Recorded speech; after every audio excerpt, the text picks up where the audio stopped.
Good afternoon, everyone. You are in the zone, the number one hoop show in the nation. Pete Coles, Rich Sutter. We're in the studio today, rocking and rolling, and we are going to change the name of the show from In the Zone to In the Snow Globe. Because if you're doing anything with college basketball right now, you're inside of a snow globe and somebody's shaking that snow globe, shaking it hard, and it's all over the place. And so we're going to talk a little bit about that, but we are going to jump right off into our Feed 'em Fish section. This has grown. The section during the year has grown immensely because it's our kickoff section of the show every day. What I've done is gone ahead and divided that up into two segments. So we'll start off with Fish NBA, and then we'll go Fish NCAA because there's a lot to talk about today. So on the In Zone crew right here, we wanted to reach out and congratulate Luka Doncic. Luka Doncic had a baby. Luka Doncic missed the game to go to the birth of his child. Very, very excellent in my opinion. I know That's there's commendable. always been a lot of different talk about whether athletes should miss contests to go see the birth of their child being born.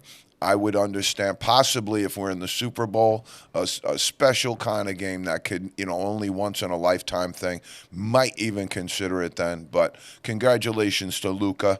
Went out and celebrated with a first half triple double. Went out and celebrated. He's got a new baby daughter. It's going to change your life for the better, my friend. Going to change your life for the better. Take my advice. 1 million kisses over every single year of her life. 1 million kisses over every single year of her life. And she'll grow up to be just a fine young person, I'm sure. The Pistons in the NBA, we got to take a brief moment to crash everybody's day here. But the Pistons still have not won. They've lost 17 games in a row, and they have experienced what we're calling the November rain. It's a song from the 90s, November Rain. They went over in November. They did not win a game. That, as a franchise, if you're a season ticket holder, it's not that cool. But I can assure you, if you're a player in that locker room, on that team, it's not that easy. It's not that easy. And although we kind of poke fun at it right here because I have no idea what happened to that organization, it's not easy to go through that. So if we went off to the get-go right now, our two leading candidates in the zone for Rookie of the Year are Chet Holmgren, who's having a very, very solid year, gets to benefit from the year that he sat out. And we are going with Victor Wembanyama right now. And he's having a pretty solid year, although the Spurs are dismal. The Spurs are somewhere in Detroit Pistons territory right now. We can talk about that a little bit. Kevin Durant, the great KD, he surpassed our MVP. Our MVP right now. Right now I have Giannis. He's having an unbelievable year. Joel Embiid is on track to possibly repeat. And then I have Luka, who's having an amazing year, and the Joker. So there's four right there that are possible in the MVP race. I think that's going to be much more interesting than the Rookie of the Year race, which I think could become binary quickly, although not entirely. Not entirely. We can talk about that. Kevin Durant, the great Kevin Durant, passes Karl Malone for 10th on the scoring list. Congratulations to Kevin Durant. He's had a storied career. Right now he is top 5 in scoring. Having a good renaissance to his career, staying healthy. Phoenix Suns are struggling. I think that might have something to do with Bradley Beal being out, but they're not performing to the level that people had expected. The Memphis Grizzlies are really, really struggling in the NBA, and they are 20-plus games out from the return of Ja Morant. I think you might have cooked Grizzly by then. By then, the year might be over. That suspension was something that was so significant to that team, and it really, really rocked that organization, I believe. 42 games, 40-plus games is half the season. And so I don't see how the team where they are right now in that position could possibly recover from that and make the playoffs, although I could be proven wrong there. Embiid drops 50 on the Wizards the other night. He's playing at a very high level. You're seeing some of the great players in the game, Antetokounmpo, Giannis Antetokounmpo, and now Embiid having 50-point games and just exploding on nights. And their shooting percentages are very strong because they take such high percentage shots. It's one of the reasons their teams are winning and they're leading and doing great things like that. So we're going to talk about our Power 15 again. In the NBA, and we also updated our NCAA top 25 because that was where really the snow globe was shaking. The NBA had minimal movement in comparison to the NCAA. The NBA, a little bit of this, a little bit of that. There's some real surprises in this NBA season, and we're going to talk about that right now. But also, in the NCAA, it's completely out of control right now. And a lot of that is because there's great parity at the top, but also because those teams are meeting each other and playing each other. And so some of those teams right now are going through schedules that are rough, a little bit more rough than maybe their their conference schedule might be. So it'll be interesting to see how that all shakes out. But we did our fish with the NBA. Going into the NCAA fish, I did want to start off on a good note. Bronny James, we've been following this story. LeBron James's son, earlier in the year, had some issues on the court in a practice session with his heart. And we've been rooting for this young man the entire year for a positive outcome one way or the other. And if a positive outcome is for him to return to the basketball court and do well under doctor's guidance and care, we would applaud that and go for that because he's an exciting young player and would love to see him get his opportunity to have his time in the NCAA, his time in the game, as they say. Right now he is progressing and has warmed up with the team and is slated, although I have not heard a definitive time, and I think it's probably wise they don't have a necessarily hard and stone definitive time for return here because return to play is complicated and return to play is done in a myriad of different areas with trainers and doctors and professionals. And right now the coaches, especially at that level, especially given the nature of this young man's family as well, they have significant resources to find their own doctors, seek their own opinions. It's a myriad of things going on there that I hope are all for the positive and good for this young man to return. I think so far so good. Right now we're hopeful in the zone that he will return. I think that really does a lot for the USC basketball team. But we've been watching that all year, and right now it looks like he might be able to get out there, and we're excited about that. Good news for the people in New Jersey. Good news for the Rutgers fans. Excuse me. Good news for the Rutgers fans. As predicted on our show earlier, the number 2 prospect in the entire country, Dylan Harper, has decided to stay home and attend Rutgers. And what this does is it provides a tiny little bit of a foil to what Duke has been doing with their recruitment and the success that the Blue Devils have had in their recruitment episodes. But right now, this is unprecedented territory for Rutgers to be in because they now have signed the number 2 and the number 3 player in the entire country, Asarius Bailey out of Georgia, and now the great Dylan Harper, who's a program builder. He's a young man that can show up in so many categories and help your program. He shoots, he scores, he assists, he'll rebound the ball, he defends, he can do a lot of things. He's long and very, very good basketball player. Combining him with Asarius Bailey makes Steve Pikiell and the Rutgers program really, really a step up from where they have been. Since they entered the Big Ten, they have not been able to put this kind of 1-2 punch together. Not sure how long either of them remain because they're both highly thought of pro prospects, NBA prospects. Dylan Harper, if we had to do our top 20 of our NBA in the zone draft right now, Dylan Harper, if he considered to go in after a year, would probably be in the top 20 picks. So he'll do at least a year at Rutgers per NCAA guidelines. But I think that's exciting news for the people down in New Jersey because your basketball program just got a 1-2 punch that's out of this world. They also signed another young man, Lathan Somerville, also out of Georgia. It's interesting to see Rutgers going into Georgia and landing 2 very, very good players. Somerville is 87 on ESPN's top 100 list, and he's he's 6'8", 245, very complimentary to the two players that they have right now. Exciting times down in New Jersey for Rutgers. Okay, so we had two coaches decide this week that they weren't going to continue through the year for variant different reasons. One was Barclay Radabaugh from Charleston Southern. A little bit of surprise to see that in mid-season. Not sure a lot of the detail of what happened there, but he decided after 19 seasons at Charleston Southern to step down. I think it's difficult to do it in the middle of the year, so there had to be compelling reasons. I haven't heard any of the specific reasons, but I'm sure they're compelling. Wish Coach the best. He represented him and his program extremely well, and we wish him nothing but the best. Cliff Ellis, on the other hand, decided he was the head coach right now at Coastal Carolina. Cliff Ellis is a little tiny bit more notable in this scene because he also decided this past week decided to retire after a very, very long and illustrious career.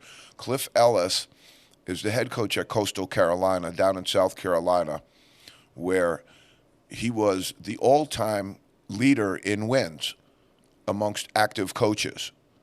And so of all the coaches that are currently coaching right now, Cliff Ellis has the most wins among them now to retire. So that mantle will get passed, obviously. But just a quick note about him: 833 wins in his career. Wow. 4 different stops. He was at Auburn. He was at Coastal Carolina, at a couple of different places, Cumberland in the NAIA. So he bounced around a little bit, but 833 wins. As I said, he's the all-time leader and steps out right now and leaves Coastal Carolina in the hands of his assistant coach, and they were quick to name him. So we wish nothing but the best for Coach Ellis. Had the chance to have dinner with him down at one of the tournaments that took place in New Jersey. He's a gentleman, and if you ever get a chance to see, Coach Ellis is quite the singer as well too. Has an amazing singing voice. So there are some tapes and some videos of him singing and around, and he's a good guy, an overall good guy. 833 wins. That's a monster career. John Wooden, the great John Wooden, is going to be honored. A little bit of basketball here, a little bit of government here, connection. John Wooden is going to be honored with a United States postage stamp, which is very, very cool. Yeah. That's unbelievable. And doing a little bit of the research around the stamp and some different things, really exciting moment, obviously, for UCLA program, for the Wooden family.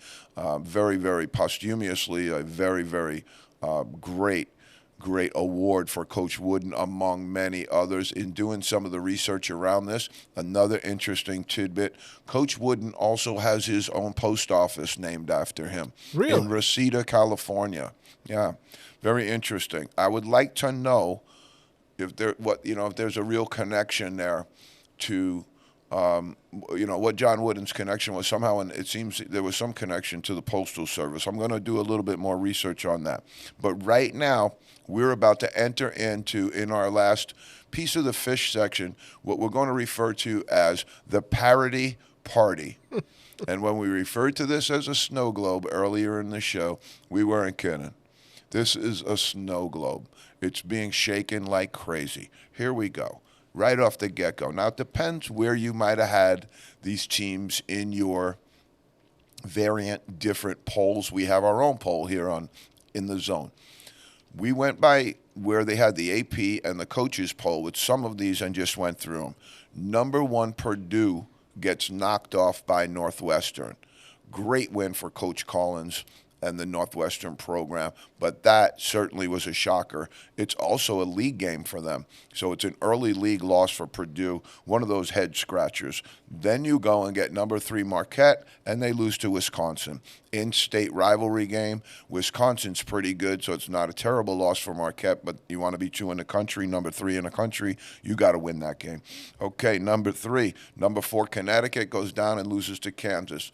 I want to alert Huskies fans to something, though. There is no more difficult place to play in college basketball than it is to go into Kansas. Their crowd is unbelievable. Their team is unbelievable, and you see referees out there that don't know you, and they have no understanding of your team, so that can be a challenge as well. And so what you're looking at is a really, really difficult situation. And UConn had not lost a basketball game in quite a long time. They set the record earlier this year. They were the national champs, so went all the way back to the NCAA tournament. So early back into last March, probably February, maybe they haven't lost a game. That's nice as a program to endure that kind of winning and not have met that. But then they went into Kansas after they set the record for most consecutive non-conference victories. They went into Kansas and played very, very well. They have a very, very good team. The margin of defeat was 4 points. I watched the game. I thought they played well. Klingen's getting healthy, and he's going to be a load in the league. He's a good player. They got some other really, really good pieces around him. I think they're going to be okay, but again, shocker. Now, we told you this was coming. We told you that we saw it and we felt it, and when we see it and feel it, it usually comes around the corner pretty soon after that. Duke goes out. They were listed number 7. Has losses to Arkansas and Georgia Tech. Right now, Duke is 5-3. They've been absolutely kicked out of the end zone top 25. And I just wanted to stop for 1 second here and take a shot at these AP and these coaches' polls. And also some of these Ken Palm and some of these other prognosticators who go out with their mathematical allegiances to the algorithm and all this other stuff, okay? Duke is 5-3. They have zero business being in anybody's top 25 right now. They have done absolutely nothing to warrant being in anybody's top 25. And yet when I looked the other day, not only were they not like 25th, they're like 17th, 18th, somewhere in there. I understand that they're the royalty of college basketball, but you need to call strikes and balls over there as well. And when they go 5-3 after an 8-game little bit of a segment, and they have 3 losses, and some of those losses are head scratchers. Arizona in Durham, you can say Arizona's great. I have them in the zone number 1 team right now. So you're not worried about that, but losing to Georgia Tech is a league game as well. Losing to Arkansas, when I watched that game as well, Arkansas handled them. Arkansas handled them easily. And so, like I said last week, find a Pete Gaudette over there for Coach Shire and do it quickly. All right, and then you go back, Miami. We were high on Miami. They went in, and again, this isn't a terrible loss, but they got throttled by the Kentucky Wildcats. Coach Calipari's team was hitting on all cylinders. Reed Shepherd has been a really, really good instance for them. It's snowing in the zone here. Awesome. Love it. And then we have Reed Shepherd playing for Kentucky. That's absolutely unbelievable as well. I think Stomsky's in the studio today. That's why it's snowing in here. I just have somebody shook up our snow globe. I have a funny feeling. The snow globe is definitely, when you get through this, you're going to see what I'm talking about too. So now Miami gets throttled, though. They get throttled down at Kentucky. Tennessee, number 10, they go and lose to North Carolina. Again, not a terrible loss, but they're 5-3. They belong in nobody's top 25. Texas A&M, Buzz Williams, we've been very high on them. They've had 2 losses now. They lost to Virginia. Again, Tony Bennett, great coach, pack line defense. It can happen, but you got to win some of those games if you want to be in the top 25. Because what happens is they're turning down Princeton at 9-0. And they're turning down some of these other programs that we're going to talk about that are in our top 25 that are undefeated. James Madison sneaking in there now. But those teams have to get that proper respect when they remain undefeated. And these teams fall on their face. That's what has to happen. There has to be that replacement. There has to be that juxtaposition, because otherwise your poll's just rigged. Okay. Villanova, holy smokes. I don't know what's happening down in Villanova, but they just came in last in the little 5 down there, the big 5 down Philadelphia scenario. Penn, Drexel, St. Joe's, games they would always win. They've lost all 3 of them. Again, they have some decent moments, and they were listed 18th again in the zone. See you later. They're out of the top 25 with us. You have losses like that, you have no business being in the top 25. Had you won all 3 of those games, with the collective record that you have, you might be in the top 10 right now. But when you falter, because those are rivalry games at home too, those games mean a lot, and you're getting beat. They're going in there and saying, we got a shot to beat Villanova. And those 3 losses are abysmal. Mississippi State dumps one to Georgia Tech, and the beat just goes on and on and on and on. This, however, and this is what I like to say to our fans, it's going to be reflected in our poll. It's going to be reflected when we talk about it. Those other places might have their rationale for keeping those teams in there when they don't perform well. We didn't. We didn't keep them in. Duke got bounced. Villanova got bounced. Some other teams got bounced because you don't belong in the top 25 if you have 2 and 3 losses. I don't care who those losses are to. Okay. Buzzer beaters, Pete. If you've ever been involved with basketball at all, it is an unbelievably crazy scenario sometimes, especially surrounding sports, football, basketball. They can have climactic endings at times, and that's what makes some of these games so exciting. And so last week, there were 3 different instances that I just want to bring up, and we would be crazy to have any hoop show and not bring up these instances. But Yale goes into play Vermont, and they're up by 5 points with like 6 seconds to go. All right? They go down. They bring the ball all the way down, score a basket. They pick up an inbounding foul. Yale's trying to get the ball inbounds. One of their guys, looks like the guy took a dive to me, a Greg Louganis special to me from the other team, which is what you got to try to do when you're losing like that. But the ref makes the call, gives the ball back to Vermont, who runs an out-of-bounds play, comes in, they inbound the ball. This young man comes over the top and makes the 3, and then the ref calls a foul on the shot, which leads to a 4-point play and gives them the victory. They were down by 5 with like 6 seconds to go and lost the game. TCU over Georgetown, non-conference game. It was a very, very good basketball game.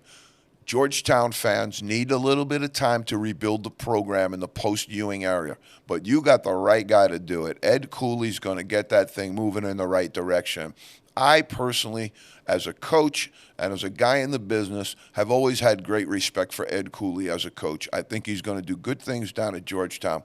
But watching this game and the way it unfolded, the way that it ended, was absolutely Elvis Presley Heartbreak Hotel.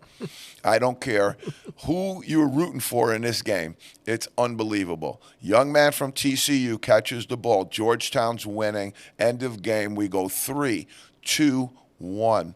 He throws up a bomb from the right sideline that's maybe 50 feet out. It's 46, about 46 feet to half court. He's right about half court, maybe a little bit on the inside of half court, and the thing goes in.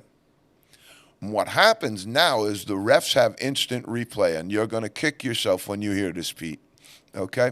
You're going to kick yourself when you hear this. They go to the replay. They find out that the player from TCU stepped out on the sideline. Clear as day. You can see that the player from TCU steps out, makes the shot anyway. Now, the refs can't overturn it. It's not in their jurisdiction. They're looking at the video. They can see, obviously, that they missed the call. He stepped out of bounds. Obviously, they should have been there to call that, but they weren't. So that's one of the reasons they go to the video. But this is not covered under their auspices for the video. So they have to watch the video, see him step on the line, and give TCU the victory anyway on a buzzer beater that came out of, nowhere. And if you've ever been on the other side of one of those, oh, man, and I've had a few in my day. We've had some good ones and we've had some bad ones. The bad ones are like someone absolutely punched you right in the gut. It takes your breath away when you're sitting there and you watch that ball go in from 46 feet because it's a bit of a sustained punishment as well, because you first got to watch the ball. and you're sitting there in anticipation for It's a little almost bit like of time. slow motion. Right, and it is exactly slow motion. It's the time in which time stands still. And you're watching, and you're watching, and you're watching, and all of a sudden the horn sounds, but the ball's in the air, so it's still good if it goes in. And all of a sudden it goes, boom, and it goes in. And if you're on the road when that happens, oh my God, it's even worse because the fans are coming onto the court. Yeah. You got to try and get your team out of there now. Mayhem breaks loose all over the place, and it's just like, You blow the roof off the It's- building. and if it happens to you once, it can be PTSD, man. It'll take you. I swear, it'll take you longer than 24 hours to recover from that when it happens to you. So the last one was LSU. I mean, not LSU. Excuse me, LaSalle over Penn. Another Big Five, Palestra. Big game down in the Philadelphia area. These games are like, the Hatfields and the McCoys. They go at it like crazy. Penn goes down, hits a shot, puts them up. Young man from LaSalle. And Coach Dunphy, we talked about his 600 victory. He keeps his head. He dribbles the ball, gets all the way up to half court, and he lets it fly. Boom. Nothing but euphoria for the team. They come off the bench, and you can see the look on the Penn guys' faces. They're just walking off the floor in just utter disbelief. But last week we had 3 of those right in a row. Boom, boom, boom. Crazy. And the one that was TCU at Georgetown, yeah, it's terrible. But at least it's non-conference, and it's you can go and you can recover from that, get to your league, and start over again. But that type of stuff does really it hurts. It resonates and it hurts. So when I watch that, even for me, watching it as a coach, I can see the euphoria in it, but I also know there's a flip side to it. All right, our guy Hunter Dickinson, a $2 million man, mentioned him a few times here. Kansas's big portal recruit. Some kind of flagrant foul this young man committed. And I think Kansas went ahead to be proactive because I haven't been able to see the foul yet, but I'm going to look for it when I get out of here. I just saw this morning, and it took me a long time to do math. So I didn't really want to see, but he got suspended somehow for a flagrant foul. I haven't seen the foul. But I think Kansas went ahead and suspended him for 3 games because of the serious nature of the foul. Now, they might be trying to be proactive because maybe the NCAA comes in, looks at it, and says, yeah, we're going to go 5 games. We're going to go – because if Kansas came out and gave them 3, it's got to be pretty serious. All right? So here's what my take on the thing is, though. And, Pete, I think you're going to like this. They're paying him $2 million. Yep. They just had to suspend him for conduct detrimental to the organization. Like anybody, you wouldn't get paid. If you were suspended on the job, you would not get paid. So here's what I came up with.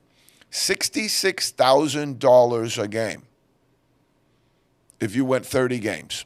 Yep. The $2 million divided by 30 games is 66,000 off the $2 million. So 3 games, I think Hunter has to write a check, and Kansas can send it to the local Boys and Girls Club or wherever they want for $200,000 for missing these games because of conduct detrimental to the program. I don't know. I'm sure that's going to take place, but that was just my suggestion to the whole thing. Right now, we're going to close them out with there are 13 teams currently undefeated still in college basketball. Only 13 left in the entire country. And some of them, I think, are going to be a little surprising. Some of them we have elevated significantly in our poll because I understand the strength of schedule piece. I understand all of that. But some of these teams that they consider to be the top teams have dog strength of schedules as well. And so I don't know how you say, well, this guy has a terrible strength of schedule. Look across the board at the team you have in the top 10, and the strength of schedule that they have is terrible. Let me just take 1 second on strength of schedule for everybody out there, okay? It's a big lie. It's a big myth.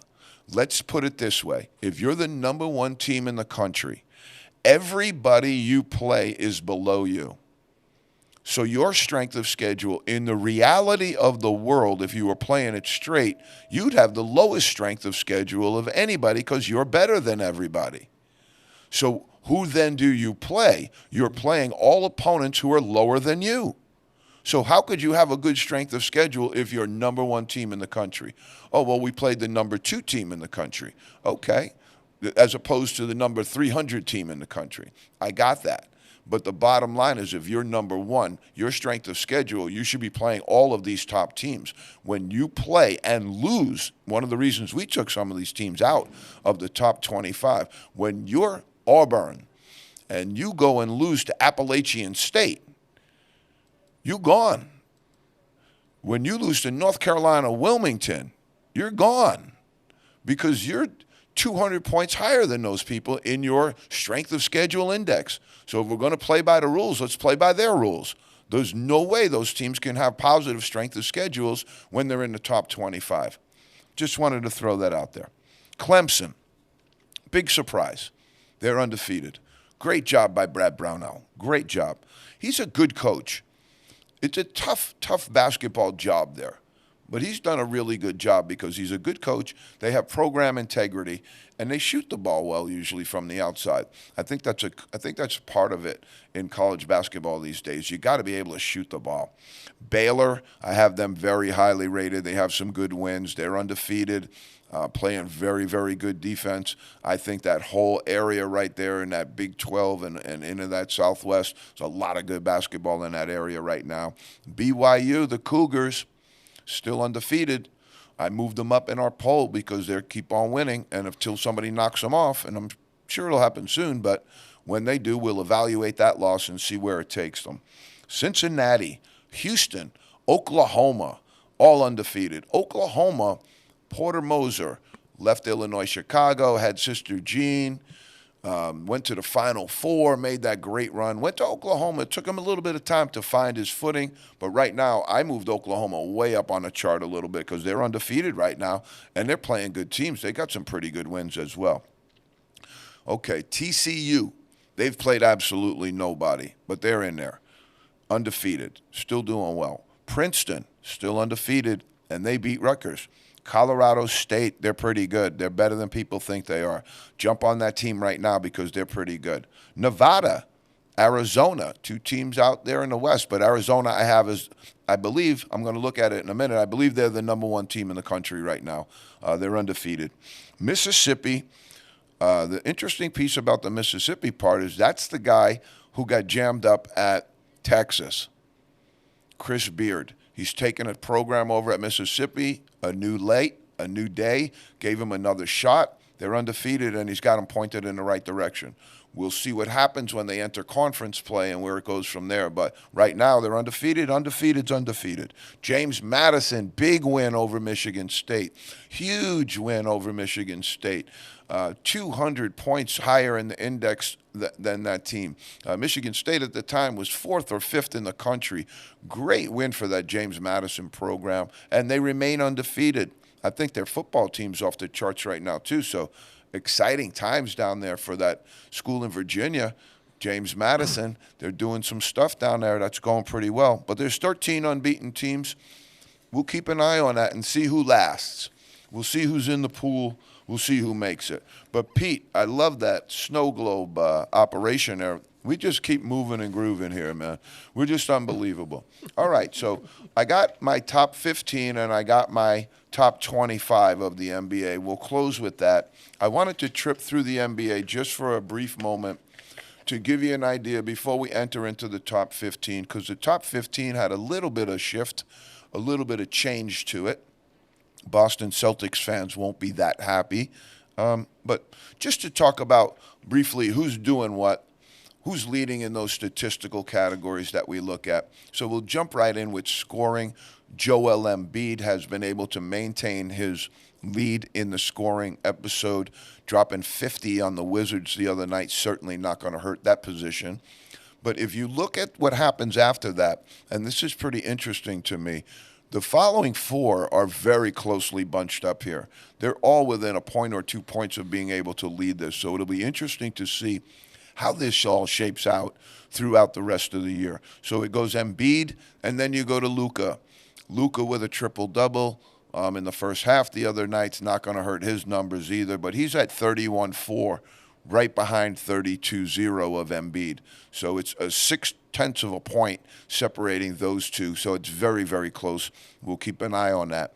The old man, Kevin Durant, passing Malone, 10th on the scoring list. I guess he's got some more legs in him. He's going to push it through, but right now he's third, 31 points a game. He's leading Phoenix, but he needs some help out there. De'Aaron Fox was hurt. He's back, and he's putting up some serious numbers. 30 points a game, doing really, really well. He's lefty. He's crafty. He can score in a lot of myriad of different ways. And right now, 30 points a game. He's out there leading and doing a good job. And then Giannis is fifth. Giannis is fifth with 30.2. So if you go 32.0 at the top and 30.2 down in the 5 spot, you'll see the parity there. You'll see the cohesion there right around that top spot, and we'll be able to look at that as we go. Where we get into NBA conversation is where do the players show up in the other categories? Where are they being really, really helpful to their team in other categories? Like when we had the young man Jokic average a triple-double last year. Lose the MVP, but average a triple-double. That's something special. And so right now you have Jokic is leading in rebounds, 12.8. You'll see it's very, very close here as well, too. Anthony Davis is second, playing for the Lakers. Sabonis is third, the big man in the middle, doing pretty good, rebounding well. He really has to improve his defense a little bit if the Kings are going to get better, though.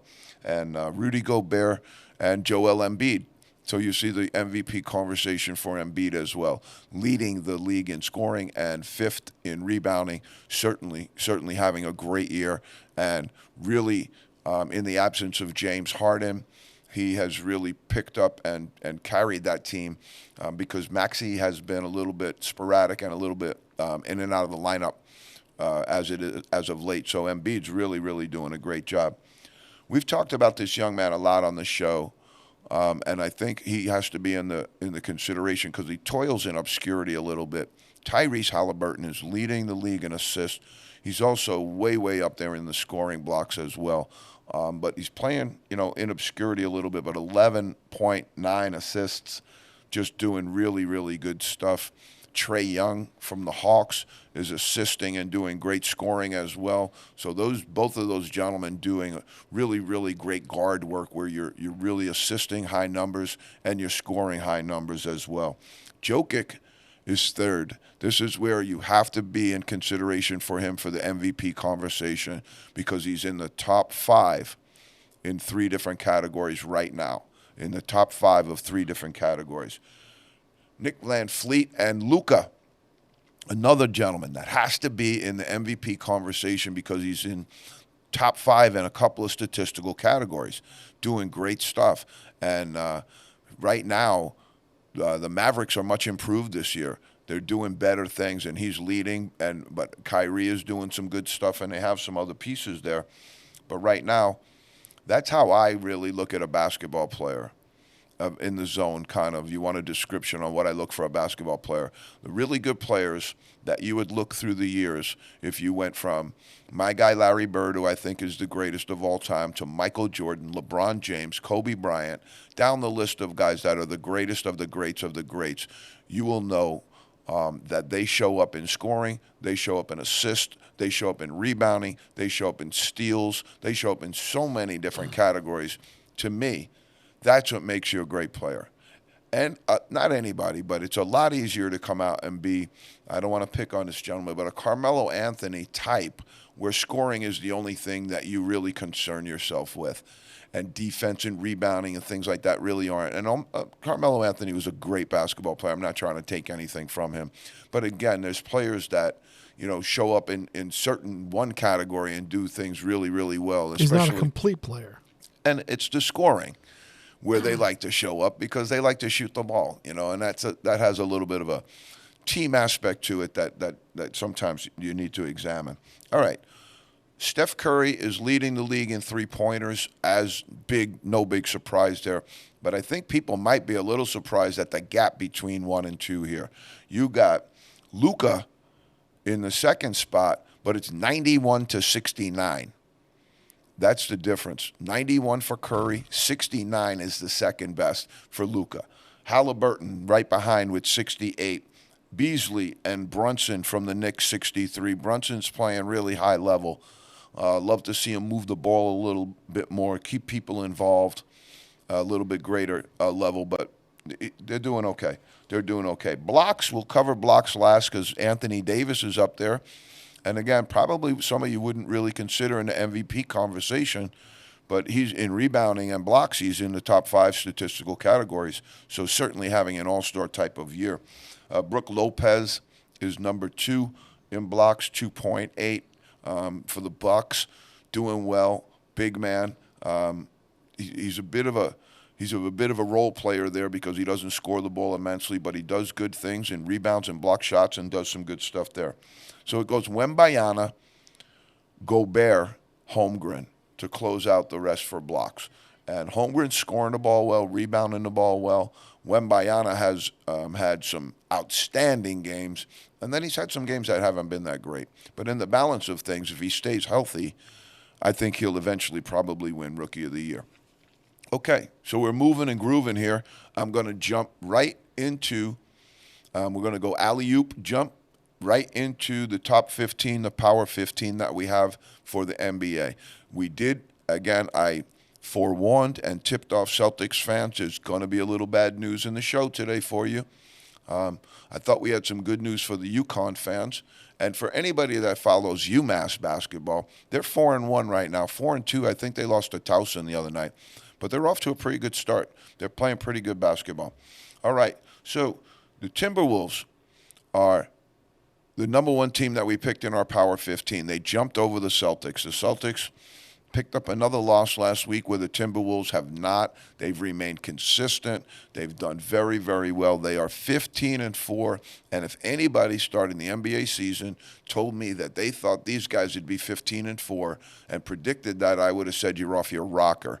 But they did, get off to a really good start. Again, we're looking at an under 20 game composite in an 82-game season, but that's still 25% of the season. So right now they're the big dog, and the exciting piece about that is it's a surprise to everybody. They're a surprise team this year. There are several surprise teams in the NBA this year, and we're gonna knock a couple of them off right here. The Celtics remain in the 2 spot, 15-5. They're doing great. I'm going to take where I said to John Shire in the Duke program, find a Pete Gaudette. Somebody find an offensive guru for Coach Mazzulla. Their offense is something that if I have trouble sleeping, I put the Celtics offense on. If I'm having a rough night and I can't fall asleep, I look for a rerun of the Celtics and I put their offense on because it is a snoozer, okay? We got to do something about it, Coach. Got to do something about it. All right, but they're 15-5. They're holding well. They got a ton of talent, and they've had Porzingis out for a little bit of significant time here with a leg injury, and so, they've been holding water. Horford and some of the other guys have been stepping up. But 15-5, we put them in the 2 hole. Milwaukee's staying strong. The addition of Damian Lillard has been really, really good. They're responding. He's helping. Because they have to key on him as a scorer. He's helping Antetokounmpo be a better player because now you can't double him. Now you can't guard him in a certain way that they were guarding him before they brought this guy in. If you're going to go down and you're going to give any extra attention to Giannis right now, you're going to have to contend with Lillard, who's going to pump 50 on you if you leave him open all night. If you don't cover Antetokounmpo the right way, he'll pump 50 on you. And so that's a really good 1-2 for the Bucks right now. Some of the other pieces, Middleton, some of those other pieces have to stay strong and have to stay there. Lopez got to keep doing his thing. This is another surprise team. Number 4, the Orlando Magic, doing some really good stuff. Had some injuries, had some different stuff bouncing around, but they've been able to maintain. And right now we got them in the 4 spot at 14-6, 20 games. And they're 14-6. Kind of go back to the Timberwolves scenario where I said if anybody told you that was going to happen in the beginning of the season, you would have said, come on now, get out of here. You're kidding me. Right now off to a great start, doing really good things. OKC Thunder seems to have found their legs, making a little bit of thunder. Now they got to bring the Lightning and close out here with another stretch before the All-Star game. They picked it up. They're winning. They're doing well. 13 wins, 6 losses. That's a pretty good clip. They're in, almost a 700 percentage there. But right now, I think they're doing pretty good because right now I have them listed at number 6. They're above the Nuggets. The former champ, the Nuggets, have lost Jamal Murray for an extended period of time. They're doing fine. Don't get me wrong. Anybody would take their record at 14-7, but last year they were a little bit stronger. 7 losses for them is a little bit high to me, but I have them in the 6 hole. Number 7 is the 76ers. Joel Embiid led 76ers, doing pretty good. We got the Knicks in the 8 hole. They're doing better than anybody expected, if you ask me. I think they're doing better. They're 12-8. They're playing good defense, and they got some people that can score the ball, and they're getting some production out of them lately. LeBron and the boys are 9 spot, doing pretty good, 13-9. If Davis still stays healthy, they're good. That's a big if.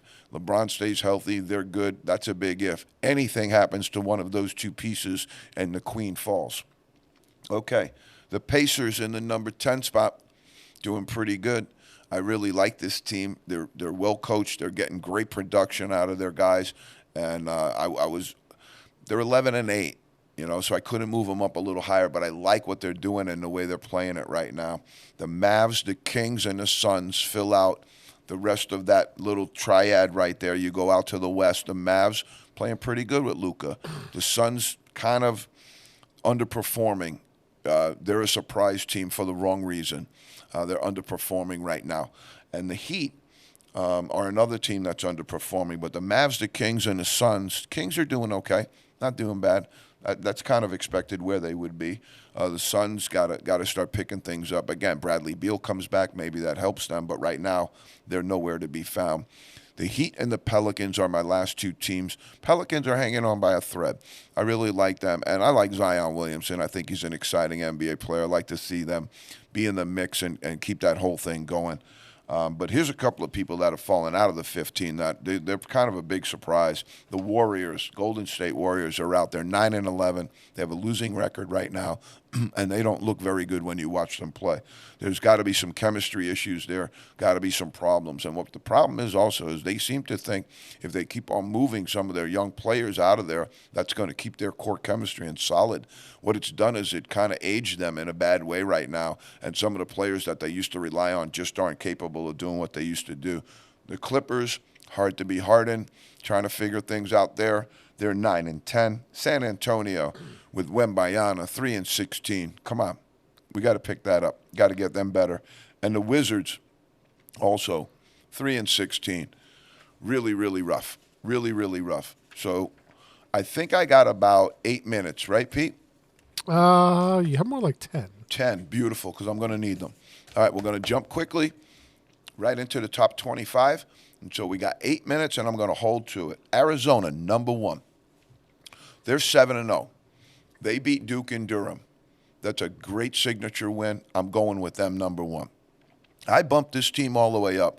I don't know why AP coaches polls are reticent. Maybe I have to look at them again when they come out this week, but their record was their record when I looked at the poll, and they are reticent to move this team up. They're 9-0.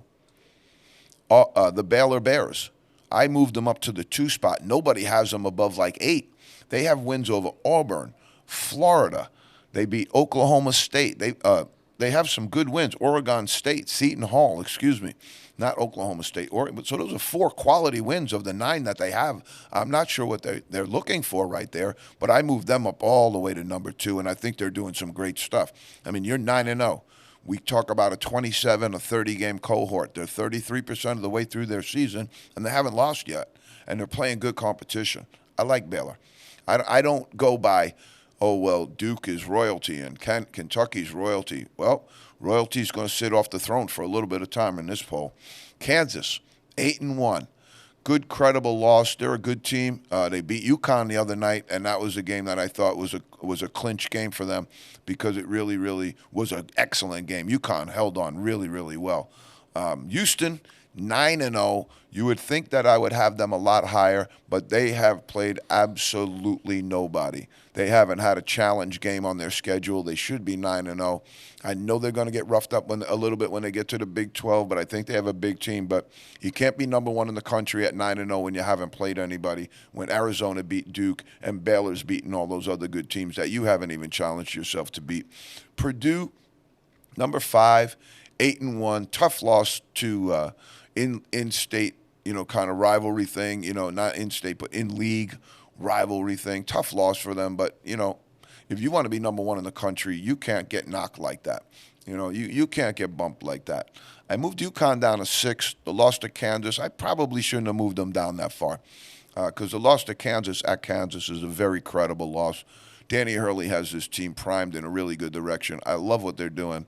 If I had a little bit more time to do this, I might have moved them up a little bit. But you're going to see some of these teams are pretty good, too, with some pretty good resumes. Number 7, we go to Creighton. This is one of the surprise teams I really like. They have really, really good guard play with Trey Alexander. They have some good shooters on the perimeter. And they also have the big man Kalkbrenner, who is, we're looking at him as an NBA prospect this year. I want to see some more out of him. But right now, Trey Alexander certainly moving up our in the zone draft board because he's having a great year. Scheinman is a great shooter. He had so many threes the other night, I thought it was going to start raining in the building. So I like Creighton. I think they're going to be solid all year. Big East is going to be rough this year. Anybody keeping their eye on the Big East, you better reterm it, add the B. It's now the Big Beast because there's a bunch of teams in there that are really, really good. And there's a bunch of teams in there that aren't really, really good, but they're very, very good. And so that's going to be a really, really tough slate to go into. And it's what we talk about sometimes when you go into these power conferences. So you're a middle-of-the-road team. You're flying along. You're doing okay. And then boom, boom, boom, boom, here comes the turbulence. You got to go to Virginia. You got to go to North Carolina. You got to go to Duke. And now you got to take a trip to Syracuse. And all of a sudden your team comes out of that spin 0-4. Everybody's shaking their heads. You lost your confidence, and you don't know what happened to you. That's what happens to these power conferences. There's nowhere to hide sometimes. You used to be able to hide at the bottom of the conference and beat some of the catfish at the bottom. Well, when you see Purdue go in and lose to Northwestern, who's perennially catfish, perennially Big Ten catfish, when they go in there and knock off the big team, man, that's something to watch. And so you see what's happening in college basketball. Anybody can get anybody on any given day, So we have Creighton at 8. We go to Colorado State at number 9. I think we're going to move this team up a little bit too. Haven't had the chance to watch them is one of the reasons I'm holding back a little bit. But they're 9-0. They have wins over BC. They beat Creighton, so I probably should have moved them over Creighton. Colorado, they have some good wins. They have also there's a little bit of a soft side to their schedule, but I'm going to keep an eye on that team. I'm also going to keep an eye on number 10, BYU, the Cougars. They're playing exceptionally good basketball. They have some really good quality wins, and they're 8-0. Somebody knock them off. We'll take them out. Somebody take them out, and then we'll take them out. Oklahoma, where the wind comes sweeping down the plain. Porter Moser has the wind turned in the right direction for the Oklahoma Sooners. One of the reasons that they got the name Sooners, Pete, is because the United States wanted to settle that land out there. And it was basically empty and barren land. And so they actually let people just run into the state and claim land with stakes in their hand. If you've ever seen the movie Far and Away, there's a scene in there where they're running into Oklahoma. And the reason they call them Sooners, Pete, is because they got there sooner than the other guy. All right, so a little bit of history for you there. Clemson, doing good stuff. I should probably move them up. They're 8-0. They have wins over South Carolina, Alabama, and Pitt. I think they're doing great stuff there, and that's a tough job, so we're going to keep an eye on them as well. Illinois, people don't have them listed. They have Terrence Shannon, one of the best players in the country. They're 7-1 right now. They beat Florida Atlantic. They beat Rutgers. They have some pretty good wins. Their only loss is to Marquette, which is a credible loss. So we're going to keep them there. We're going to keep Illinois up. We respect the Big Ten. I think the Big Ten's a little better than people think this year. Ohio State, 8-1, 14th. Virginia, 8-1. 15th. These are great programs. And again, you have the Ken Palm, and I don't know what happened to Sagarian. I don't know what happened to Sagarin. His ratings are not out there for this year. I hope everything's okay with him, but his ratings aren't available. But I switched over to Massey, and I'm looking at Ken Palm, and sometimes I wonder what these guys are thinking. Because Virginia at 8-1, why don't they deserve a shot in their polls? They're not in a lot of those polls. Mississippi, 8-0. This is the gentleman we talked about, Beard, who got bounced out of Texas, reclaimed himself down at Mississippi. Not a bad fall. And now he's at Mississippi, 8-0. We have them 16th. Now you go to Cincinnati. Another job that's been bounced around a little bit. Used to be a great, great job going back to Kenyon Martin days. And when they had Huggins was actually the coach at Cincinnati for a very long time. And then you go 7-0. They're doing it. Why not?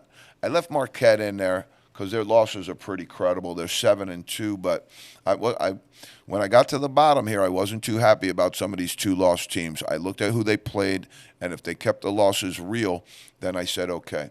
So we got 2 minutes, right, Pete? Yep. All right, so I got to get 19-25. Ain't nothing finer than North Carolina, especially when they're listed above Duke. 19, 7-2. They're playing okay. I watched them a little bit. They're up and down. They're up and down for some reason. They don't seem to have that one go-to guy that's your guy. Baycoat is a great player, but he hasn't been that one offensive guy that can carry the team. Wisconsin, 7-2. Good wins, and I bumped them in here because they went in and they took out one of the big dogs. They went in and got a big, big signature win for themselves, so I moved them up. And at 7-2, they have some pretty credible scheduling arrangements there and pretty good stuff going on.